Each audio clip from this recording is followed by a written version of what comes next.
ሰላም ጤና ይስጥልን ውድ የአሮማ ሚዲያ ቤተሰቦቻችን፣ የሰዓቱን ዜናዎች እንደሚከተለው እናቀርባለን። አብራችሁን ቆዩ። በአሜሪካ ከባድ ቅዝቃዜ ምክንያት በረራዎች ተሰረዙ፣ ኤሌክትሪክም ተቋርጧል።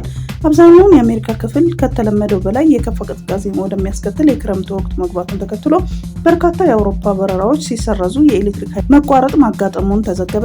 ከ200 ሚሊዮን በላይ አሜሪካውያን ወደሚኖሩበት አካባቢ በሚከሰተው በዚህ ቅዝቃዜ ቅዳሜ ብቻ ከ4000 በላይ በረራዎች ሲሰረዙ ከ160 ሺህ በላይ የሚሆኑ ተጠቃሚዎች የኤሌክትሪክ ኃይል አቅርቦት ተቋርጧል።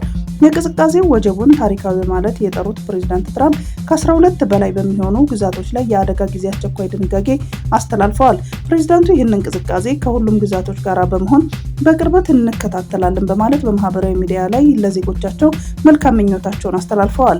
የአሜሪካ የሀገር ውስጥ ደህንነት መስሪያ ቤት እንዳስታወቀው ዋሽንግተን ዲሲ እና 7 ግዛቶች በአየሩ ሁኔታ የተነሳ አስቸኳይ ጊዜን አውጀዋል።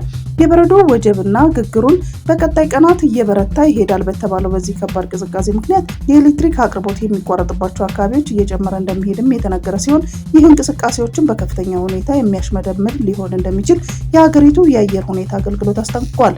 ቅዳሜ ዕለት ከተሰረዙት በሺዎች የሚቆጠሩ በረራዎች በተጨማሪ እሁድ ተይዘው የነበሩ ከ9400 በላይ በረራዎች እንዲሰረዙ ተደርገዋል። አየር መንገዶችም በበረራዎች ላይ ለውጥ ወይም መሰረዝ ሊኖር እንደሚችልም ተጓዦችንም አሳስበዋል። የዓለም ጤና ድርጅት ዋና ዳይሬክተር ዶክተር ቴድሮስ አድሃኖም ዩናይትድ ስቴትስ ከድርጅቱ በይፋ መውጣቷን ተከትሎ ለአሜሪካ የጤናና ሰብአዊ አገልግሎት መስሪያ ቤት የሰጡት ምላሽ አነጋጋሪ ሆነ።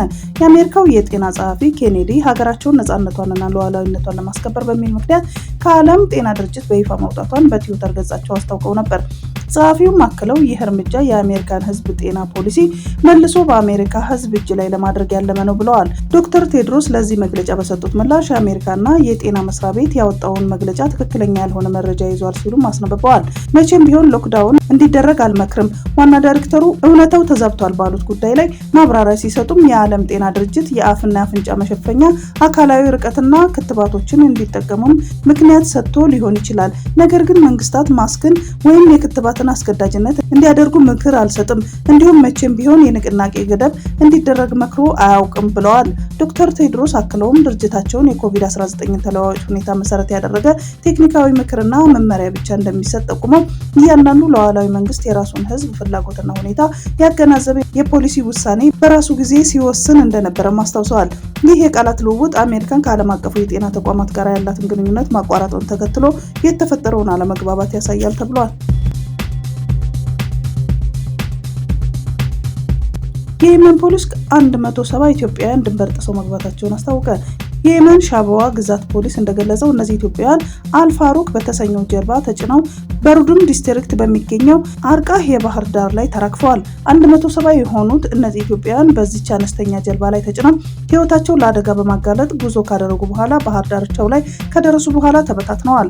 የሻባዋ ፖሊስ ባለስልጣናት እንደገለጹት ኢትዮጵያውያኑ ባህር ዳርቻው የደረሱ ሲሆን አሁን ሁሉም በህገወጥ መንገድ የመን ውስጥ ለመግባት ችለዋል። ይህም ህገወጥ የሰዎች ዝውውር ለመግታት እየተደረገ ያለውን ጥረት አለመሳካቱን የሚያሳይ እንደሆነም ጠቁመው ክስተቱን አዲስ የስደተኞች የፍልሰት ማዕበል እየመጣ መሆኑን እንደሚያሳይ ማስረዳታቸውን የመን ኦንላይን ዘግቧል።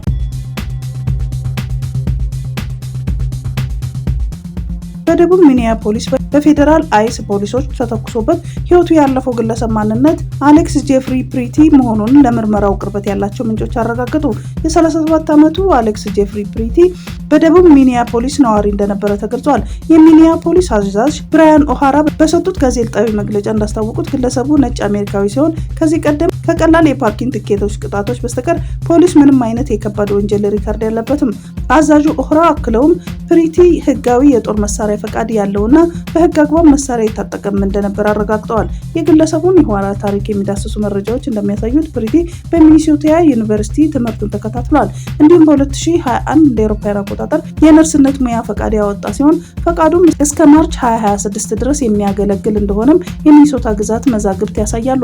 ይህ የግለሰቡ ማንነት የህክምና ባለሙያነቱንና ንጹህ ታሪክ ይፋ መሆን በፌዴራሎች ወኪሎች እርምጃ ላይ የተነሳውን ተቃውሞና የገዢውን ቲም ዋልዝ ቁጣ ይበልጥ ሊያባብሰው እንደሚችልም ይገመታል።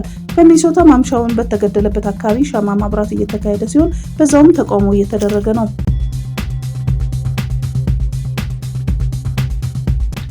ህወሓት ወታደራዊ ዝግጁነቱን ማጠናቀቁና ትዕግስቱ መሟጠጡን ገለጸ። የህወሓት ቃል አቀባይ አቶ ገብረ ጻዲቅ ድርጅታቸው ለማንኛውም ወታደራዊ ግዳጅ ዝግጁ መሆኑን በዋይን ሚዲያ በኩል ባስተላለፉ መግለጫ አስታወቁ። ቃል አቀባዩም በመግለጫቸው የህወሓት ትዕግስት ገደብ አለው፣ ወታደራዊ ኃይሉን በተጠንቀቅ ላይ ይገኛል በማለት ወቅታዊውን የክልሉ የፌዴራል መንግስት ግንኙነት አስመልክተው ንግግር አድርገዋል።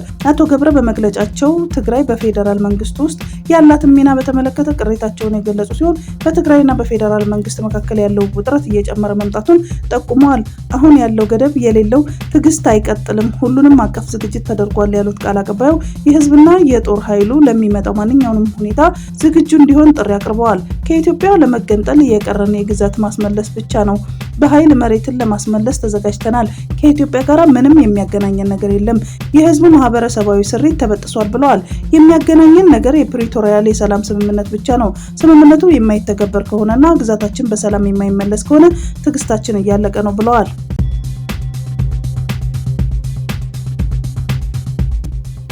በሐዋሳ ከተማ አስተዳደር መናኸሪያ ክፍለ ከተማ ሐዋሳ ዓለም አቀፍ ስታዲየም አካባቢ አንድ አነስተኛ የህዝብ ማመላለሻ ታክሲ ተሳፋሪዎችን ጭኖ ከአዲሱ መናኸሪያ ወደ አሮጌ መናኸሪያ እየተጓዘ ባለበት ሰዓት በድንገት በተነሳ የእሳት ቃጠሎ ተሽከርካሪው ሙሉ በሙሉ መውደሙን የከተማ አስተዳደሩ ፖሊስ መምሪያ የትራፊክ አስተባባሪ ኢንስፔክተር ዳርጌ ዳንጉራ ተናግረዋል። የተሽከርካሪው በእሳት ሲያያዝ አሽከርካሪው ተሳፋሪዎች ወርደው እንዲሸሹ ሲጮህ ወርደው ሲሮጡ መሬት ወድቀው ከተጎዱት ውጪ በሰው ላይ የደረሰ ጉዳት የለም ያሉት ኢንስፔክተር ዳርጌ በህብረተሰቡ ርብርብ ከረፈደም ቢሆን እሳቱን መቆጣጠር እንደተቻለ ተገልጿል። መኪናው በድንገት መንደድ ሲጀምር ተሳፋሪዎችን አምልጡ ብዬ ጮህኩ፣ እኔም ሌላ ታክሲ ሾፌር ጎትቶ ወሰደኝ ሲል ክስተቱን የገለጸው አሽከርካሪው እሳቱ በምን እንደተነሳ እንደማያውቅ አስረድቷል።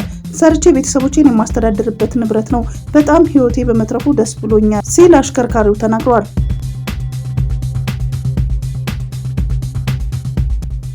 የኢራን ዋና የጦር አዛዥ መሐመድ ፓኩፐር የኢራን ጦር በተጠንቀቅ ዝግጁ መሆኑን በመግለጽ ዩናይትድ ስቴትስ እና ኢራን ድጋሚ የተሳሳተ ስሌት ውስጥ እንዳይገቡ አስጠንቅቀዋል። አሜሪካ በኢራን ላይ በማንኛውም ሰዓት ጥቃት ልትሰነዝር እንደምትችል ዓለም አቀፍ ሚዲያዎች ዘግበዋል። የእስራኤል አየር ኃይል ዋና አዛዥ ሜጀር ጀነራል ቶመር ባር መላው የአየር ኃይላችን ዝግጅቱን ጨርሶ በተጠንቀቅ ቆሟል ሲሉ ከሰዓታት በፊት ተናግረዋል። ባለፈው በተካሄደው ጦርነት ትምህርት ወስደናል፣ አሁን ላይ አየር ኃይላችን በተጠንቀቅ ቆሟል ብለዋል። እንደ እስራኤል ቻናል ለ13 ዘገባ አሜሪካ በኢራን ላይ ለምትፈጽመው ጥቃት እስራኤል ዝግጅቷን አጠናቃለች ሲል ዘግቧል።